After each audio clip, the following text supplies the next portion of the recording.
Bueno, les damos un cordial saludo, una bienvenida para todos nuestros oyentes, para cada uno de los seguidores de nuestras redes sociales y, por supuesto, de esta su emisora Buscuenti Radio, porque recuerda que donde estás no es el final. Bueno, hoy es martes, ya iniciamos semana, un día después de iniciar esa semana, listos también para nuestro día de aniversario, nuestra maratón.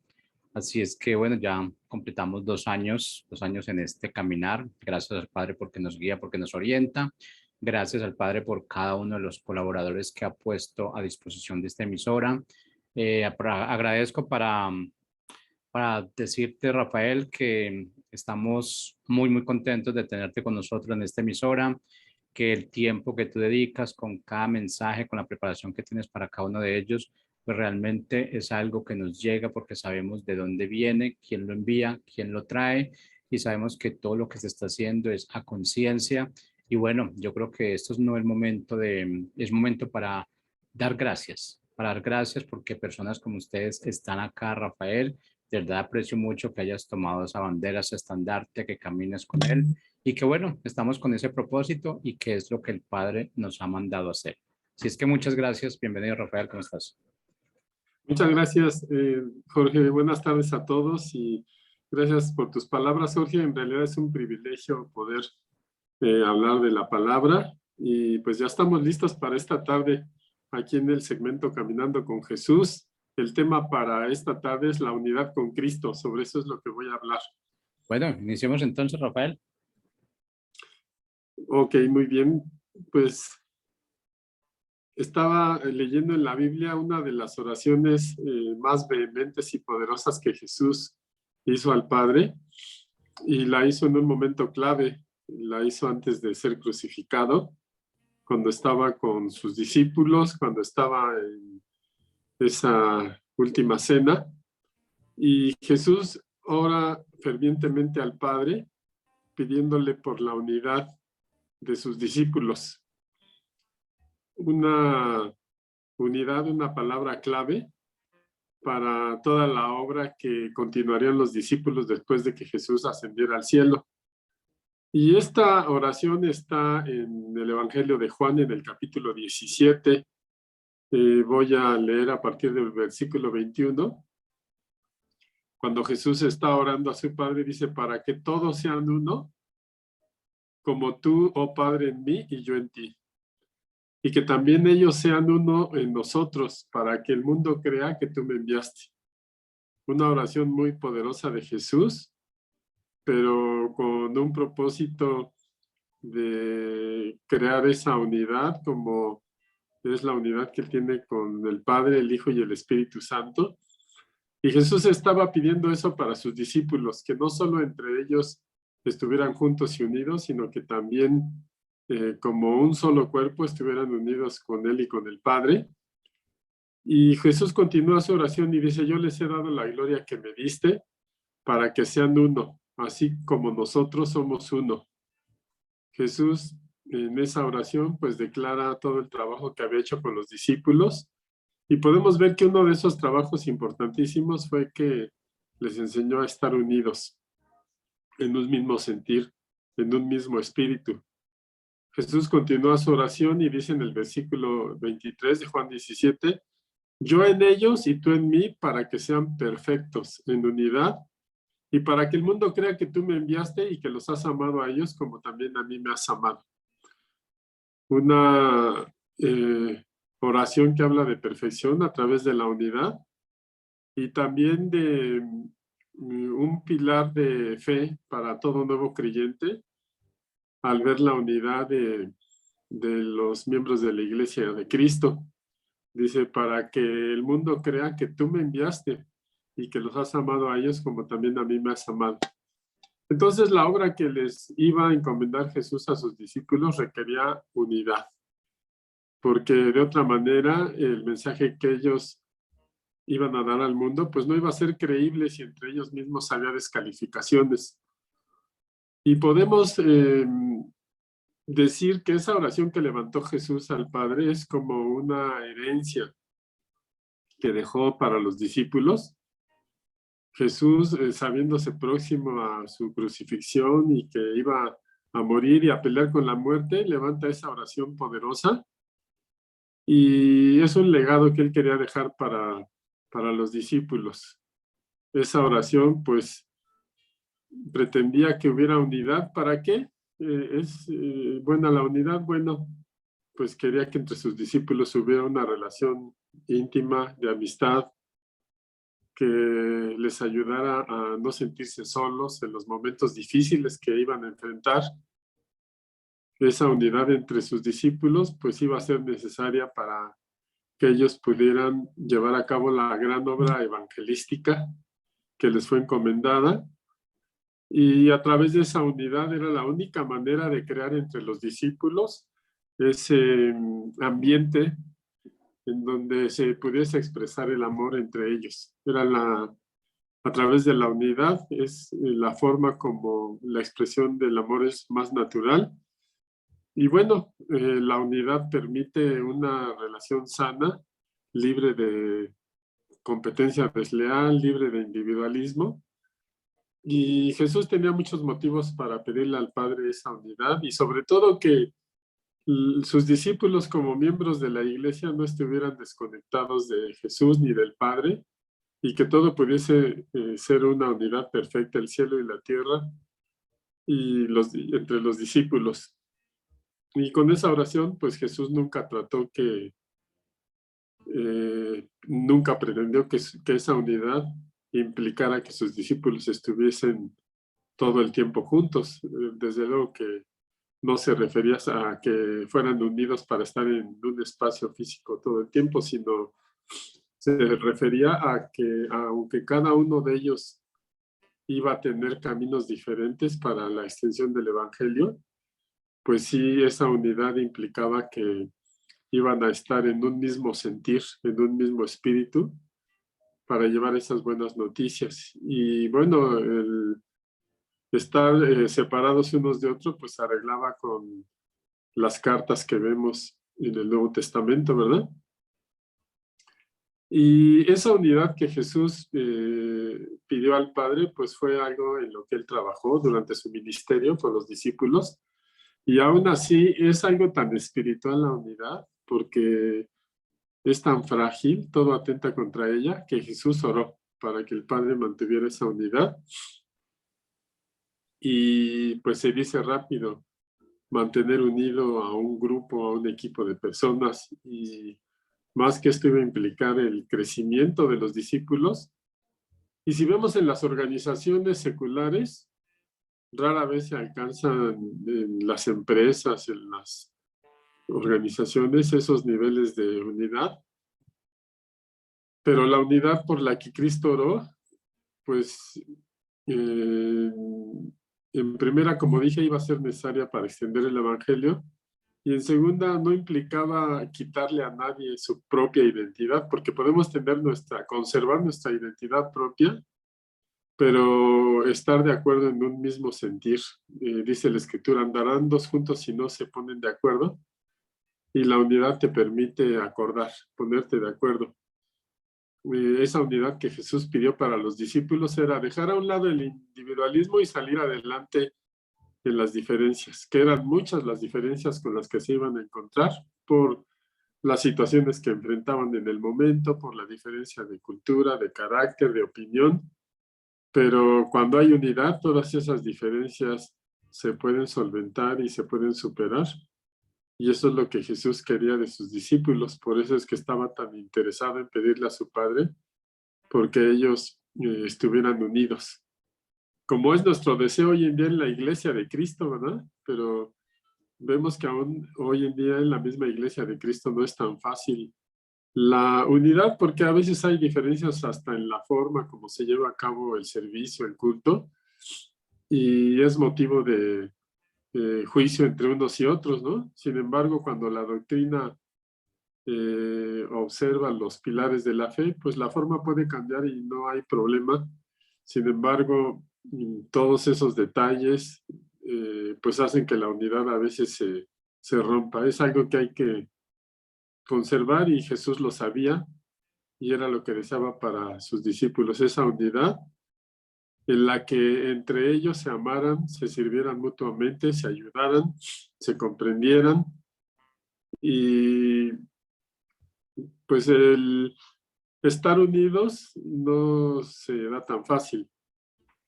En las relaciones humanas es más fácil excluir, es más fácil discriminar, es más fácil dividir.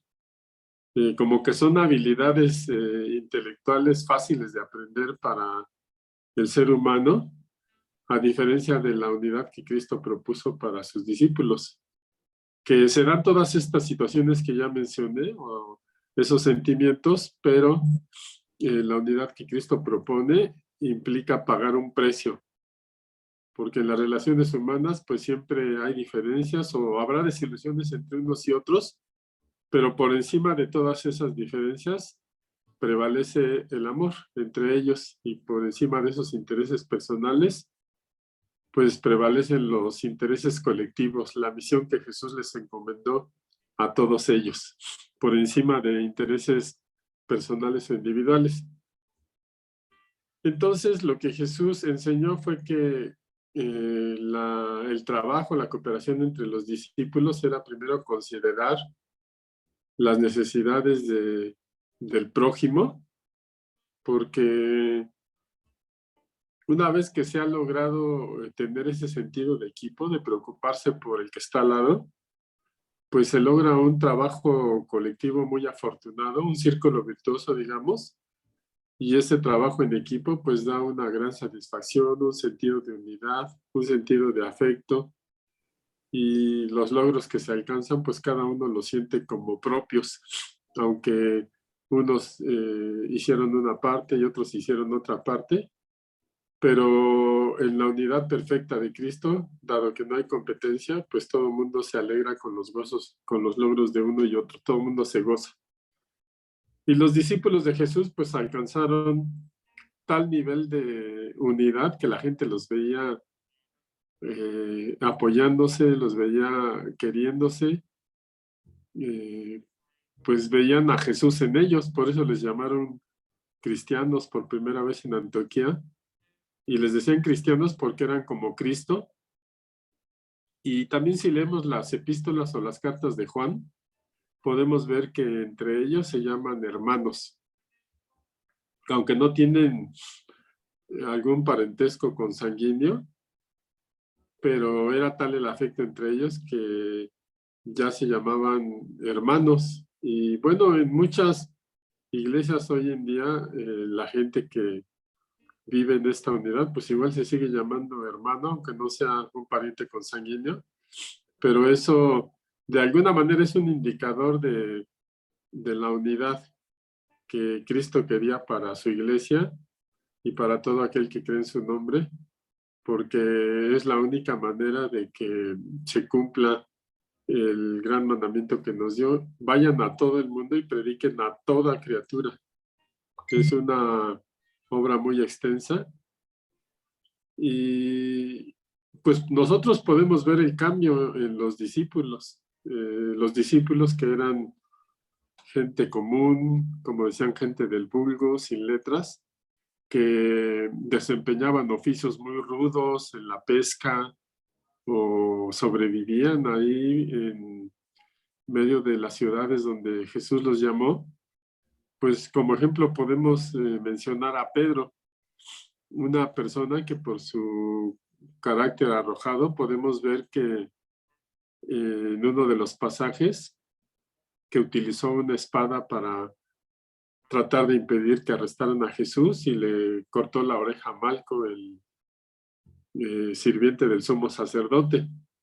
Entonces eso nos da una idea del carácter que tenía Pedro, tan fuerte y tan arrojado y capaz de hacer esas cosas. Y ese Pedro que caminó con Jesús, que fue discipulado por Jesús, después podemos ver cómo se convierte en un padre de la iglesia, porque Jesús lo discipuló para que fuera un padre, para que fuera amoroso y para que estuviera unido con su iglesia, y le encomendó sus ovejas, ¿no? Pedro, ¿me amas? Bueno, apacienta mis ovejas. Pedro, ¿me amas? Bueno, cuida mis ovejas. Y podemos poner como ejemplo a Pedro en el cambio que Jesús hizo en sus discípulos para anular todos esos intereses personales y competencia entre ellos y cambiar su corazón para el que se necesitaba en la gran obra del evangelismo. Así es que de ser unos hombres con carácter rudo y tosco, pues pasaron a ser unos apóstoles amorosos y con un corazón de padre amoroso entre ellos y con compasión para las ovejas. Y hablando de Pedro, podemos ver durante el Evangelio, donde leamos su vida, podemos ver ese carácter arrojado, pero en la primera carta de Pedro, ya una vez que Jesús ascendió y que él estaba evangelizando y liderando la iglesia, podemos ver en la primera carta de Pedro, del capítulo 5 al 3, donde ese Pedro ya había cambiado su corazón en un mismo sentir, en una misma unidad, con una misma preocupación por las ovejas. Y el Pedro que habla aquí es un Pedro totalmente cambiado al que conocimos. Y dice así ese pasaje, primera carta de Pedro 5, del versículo 1 al 3, dice: quiero darles un consejo a los líderes de la iglesia. Por cierto, lo que habla aquí Pedro en este pasaje de la Escritura es totalmente vigente para las iglesias o congregaciones cristianas el día de hoy. Y Pedro, pues lo que está haciendo es obedecer a Cristo en la encomienda que le dio de cuidar a sus ovejas. Así es que como líder de la iglesia, habla Pedro a otras iglesias. Dice: quiero darles un consejo a los líderes de la iglesia. Yo también, dice Pedro, soy líder como ellos y soy testigo de cómo sufrió Cristo. Además, dice Pedro, cuando Cristo regrese y muestre lo maravilloso que es Él, disfrutaré de parte de su gloria. Y mi consejo es el siguiente. Y entonces Pedro comienza a hablar con ese corazón amoroso a los líderes de las iglesias y les dice: cuiden ustedes de las personas que Dios les dejó a su cargo, pues ellas pertenecen a Dios. Cuídenlas como cuida el pastor de sus ovejas. Háganlo por el gusto de servir, que es lo que a Dios le agrada, y no lo hagan por obligación ni por ganar dinero. Qué palabras tan tremendas, ¿verdad? Que son válidas para aquel momento que las dijo Pedro a los líderes de la iglesia y para los líderes de la iglesia de hoy en día. Dice: háganlo por el gusto de servir, que es lo que a Dios le agrada, y no por obligación ni por ganar dinero. No traten a los que Dios les encargó como si ustedes fueran sus amos. Más bien procuren ser ejemplo para ellos. Y en este ejemplo de Pedro podemos ver ese cambio que Jesús buscaba en cada uno de sus discípulos. Discípulos que se quisieran entre ellos, que estuvieran unidos, que defendieran la fe, que obedecieran el mandamiento de Cristo. Y todo eso solo se puede lograr a través de la unidad. Y hoy podemos ver cómo esa iglesia de los Hechos, pues tuvo una expansión tremenda en todo el mundo. Y nosotros hoy en día somos beneficiarios de todo lo que se empezó a compartir en aquel momento. Así es que retomemos lo que Cristo deseó en su corazón para todos aquellos ministros de su iglesia, hablando de sus discípulos al inicio, y porque Jesús oró no solo por sus discípulos, sino por los que iban a creer por la palabra de ellos. Y ahí pues nos incluimos todos los que hemos creído. Y esta oración sigue siendo totalmente válida porque Jesús quiere que tengamos ese corazón de unidad para poder representar la iglesia de Cristo aquí en la tierra. Y pues no podemos dejar de reconocer que al ver la historia de esa primera iglesia de Hechos y luego ver todo cómo se ha surgido o cómo se ha manejado la iglesia a través de los siglos, pues vemos que en muchos casos pues ha adolecido de caminar por unidad, ¿no? Porque se dividen, porque unos creen una cosa, otros otra, otros se atacan, otros tienen intereses personales, otros tienen intereses económicos o políticos, y en eso se desvía el propósito de Jesús, caminar en unidad para la misión que Él nos encomendó, de que se den a conocer las buenas noticias, de que Jesús pagó el precio y nos hemos reconciliado con el Padre y ahora somos hijos de Dios. Puede parecer algo sencillo y directo lo que estoy diciendo, pero se pierde si no hay unidad y cuando surgen otro tipo de intereses o temas por discutir. Así es que esa unidad que Jesús enseña, pues solo se logra a través del amor. Y no amor como nosotros lo concebimos, los hombres, sino el amor que Jesús nos enseña y que le han llamado el amor ágape, el amor más sublime, y que ese amor lo que persigue es primero el bienestar de mi prójimo, el bienestar del otro. Primero que nada, lo antepongo a mi propio bien. Y practico ese amor sin esperar nada a cambio. Es un amor desinteresado, no lo estoy haciendo por esperar retribución. E incluso practico ese amor por mi prójimo, aunque mi prójimo no me corresponda o me responda mal. Ese es el nivel de amor que Jesús nos enseña y tan necesario para la unidad, porque cuando se practica este amor con el fruto del Espíritu, pues dice la Escritura que contra tales cosas no hay ley, o sea, nadie puede. No es superior a todo el amor que Jesús nos enseña. El amor que Jesús nos enseña es más generoso, es incondicional, pero sobre todo ayuda a mantener la unidad. Ese amor a veces está por encima de mi propia justicia personal, que muchas veces nos vemos en esa encrucijada, ¿verdad? ¿Cómo no voy a estar ofendido si me dañó? Y esa es mi justicia. O sea, he sido agredido, tengo derecho a sentirme mal, pero el amor ágape dice, perdona, deja tu justicia o tu derecho de reclamar algo y llama a tu enemigo y perdona. Entonces es un amor muy sublime a través del cual Jesucristo sabía que era la única manera de que esa iglesia que hoy le representa en la tierra iba a poder llevar a cabo la misión como Él nos la propuso, no como nosotros pensamos que la podemos hacer.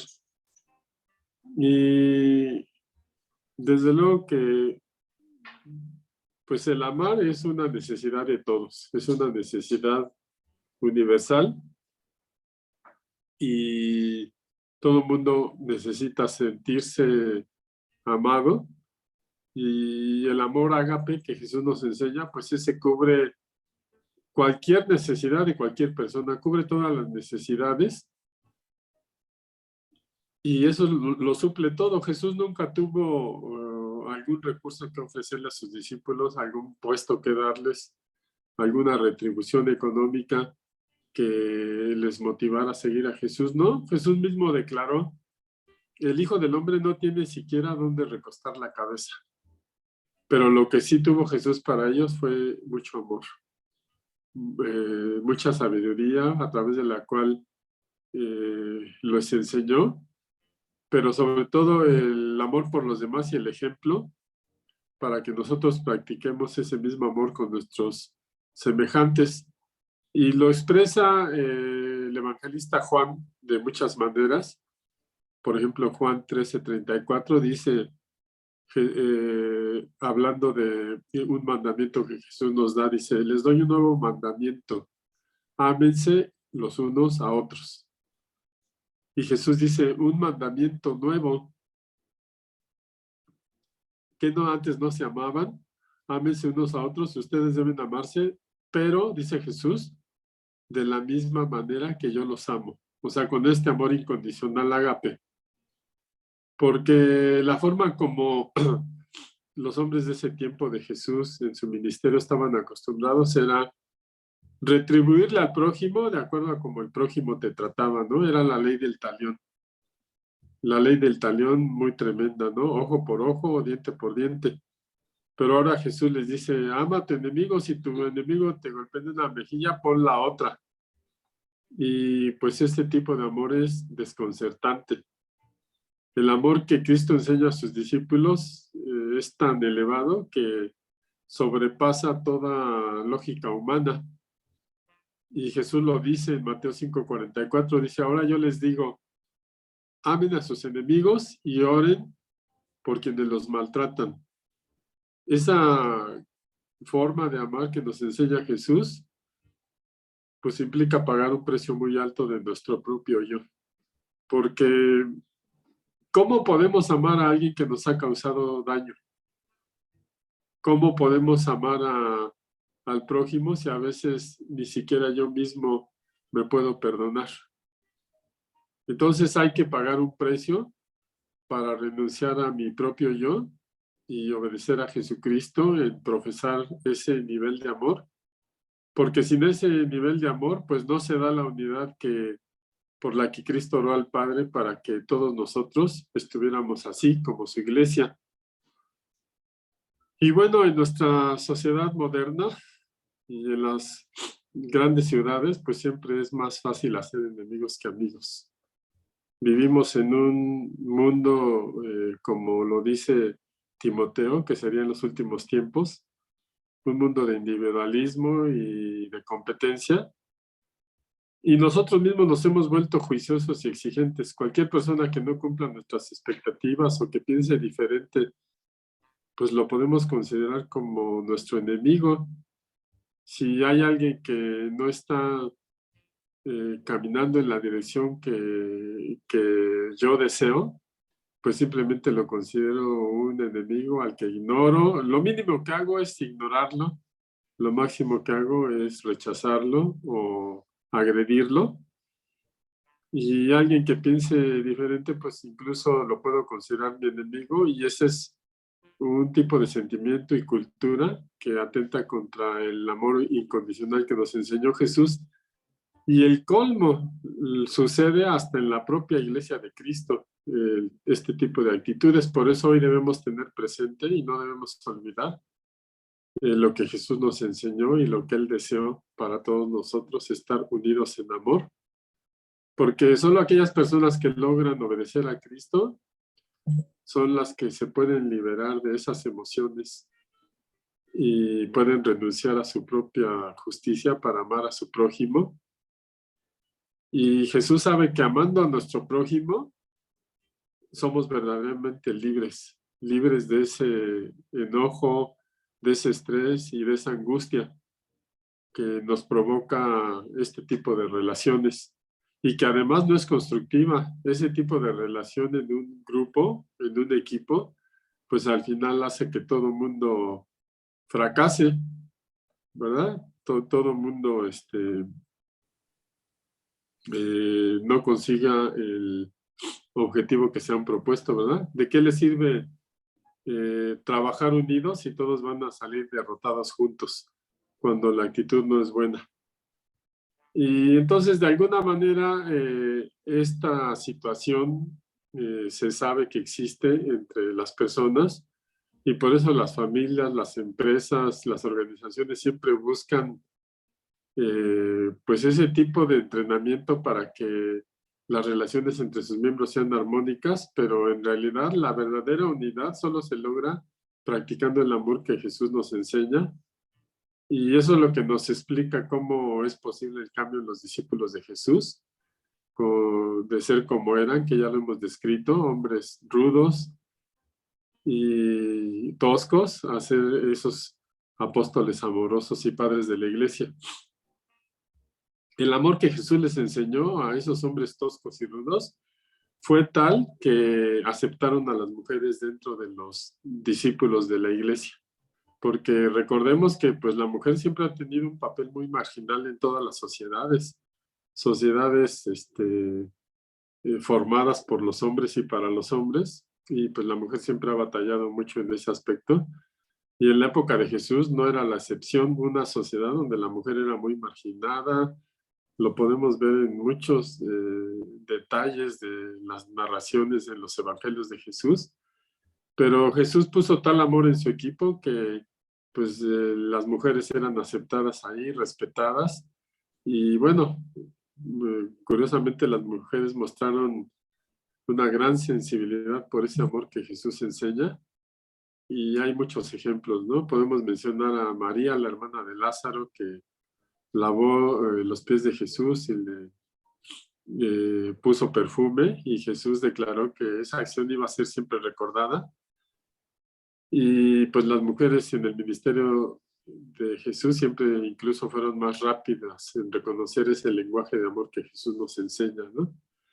Cuando vieron que no estaba el cuerpo en la tumba, fueron las primeras en ir a avisar a los discípulos, y dice el relato que dice la escritura que el relato de las mujeres le pareció a los apóstoles una locura y no les creyeron de la resurrección de Jesús. Pero pues todo esto que les he comentado hoy, el amor, la unidad, es necesario para cumplir ese mandamiento que Jesús nos da de ser su iglesia y de seguir evangelizando a todas personas que lo necesiten. Y con eso termino. Me sobró un poco de información, pero ya estamos en el tiempo. Les agradezco su atención y espero verlos no solo la siguiente semana, sino este viernes, que tenemos nuestro aniversario y va a ser un maratón de pláticas. Vamos a empezar desde temprano y si ustedes pueden seguirnos, nos va a dar mucho gusto. Muchas gracias y buenas tardes.